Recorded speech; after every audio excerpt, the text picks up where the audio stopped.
तुम्हाला आमदारांचे पैसे वापरायचे नाहीत का? आमदार साहेबांचं आम्ही अभिनंदन करतो. म्हणजे कोणाला तरी कुणाच्या गुडमुखमध्ये जायचं म्हणून जर कोण काय जर एक केवलवानं प्रयत्न करत असेल की ज्यांच्या गुडमुखमध्ये जायचं आहे त्यांना सुद्धा हे आवडणार नाही.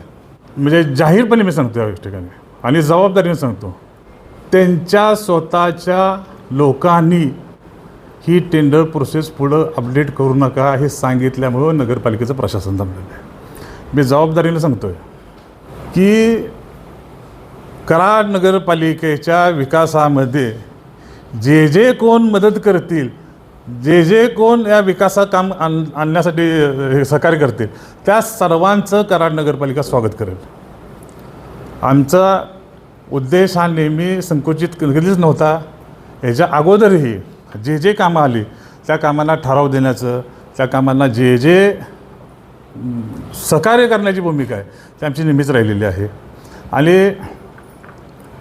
याच्या अगोदरचं आमदार साहेबांचं आम्ही अभिनंदन करतो की कराड शहराच्या विकासाचं त्यांनी निधी आणल्याबद्दल.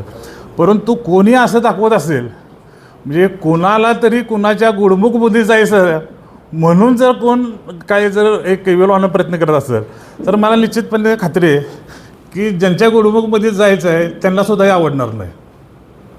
कारण तुम्ही एक साधी सिंपल गोष्ट आहे की आता विरोधाला विरोध करायचं हा जो दृष्टिकोन आहे, अण्णाभाऊ साठे, दलितेतर, नगरोत्थान हे 24-25, 25-26, 26-27ची कामं अजून जायचे आहेत. तर यामध्ये काही आमदार साहेबांची अशी कामं यामध्ये प्रस्तावित झाली, मंजूर झालेली आहे. त्यामधले त्यांनी जे आरोप केलेत, अण्णाभाऊ साठेच्या हेडमधले जवळपास 4 कोटीच्या कामांची टेंडर प्रोसेस अजून व्हायची. महत्त्वाचा मुद्दा लक्षात घ्या. अण्णाभाऊ साठेच्या जवळपास 4 कोटी इतक्या रकमेच्या कामांची टेंडर प्रोसेस अजून वर्क इन प्रोग्रेस अजून एक चालू आहे. एक ओपन झाले, दुसरं ओपन व्हायचं आहे. महानिधी कुणी थांबवला?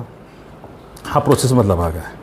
ह्याच्या अगोदर जे त्यांचे निधी आले, जे प्रोसेस झाल्या, आमचे आले, आमचे प्रोसेस झाल्या, यामध्ये माझं म्हणजे जाहीरपणे मी सांगतो या ठिकाणी आणि जबाबदारीने सांगतो की एक आता हा त्यांचा प्रश्न आहे की त्यांच्या एका कामाला किती टेंडर आले आणि काय आले काय. त्यांच्या स्वतःच्या लोकांनी ही टेंडर प्रोसेस पुढं अपडेट करू नका हे सांगितल्यामुळं नगरपालिकेचं प्रशासन थांबलेलं आहे. मी जबाबदारीने सांगतो आहे. म्हणजे तुम्हीच तुमची कामं थांबवणार आणि नगरपालिकेच्या प्रशासनावर कशासाठी तुम्ही हे करताय? म्हणजे चूक तुम्ही करायची आणि आरोप मात्र पुढच्यावर करायचे. तुमची कामं तुम्ही थांबवायची.